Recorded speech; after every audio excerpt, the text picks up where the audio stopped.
Good morning everyone. আজকে চারিদিকটা এত সুন্দর রৌদ্রোজ্জ্বল, এইসব দিনগুলোতে না একটা পজিটিভ এনার্জি পাওয়া যায়, কাজ করতেও ইচ্ছে করে। নিচে গেছিলাম, নিচে থেকে শাক পাতাগুলো তুলে নিয়ে এলাম। আজকে বানাবো হচ্ছে সব শাক পাতা দিয়ে পকোড়া, সঙ্গে একটু গাজরও গ্রেট করে দিয়েছিলাম।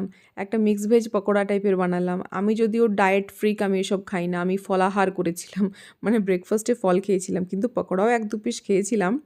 এবার আমি আর বাবু বিকেলবেলা একটু হেঁটে হেঁটে গেছিলাম বাজারে, কয়েকটা জিনিস কেনার ছিল।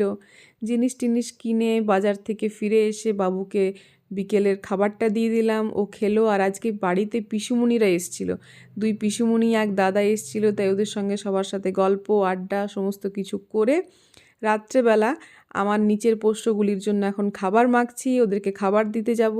খাবার দিয়ে এসে আমি নিজের জন্য বানালাম হচ্ছে গরম গরম পরোটা। আজকে গরম গরম পরোটা তরকারি দিয়ে ডিনারটা কমপ্লিট করলাম।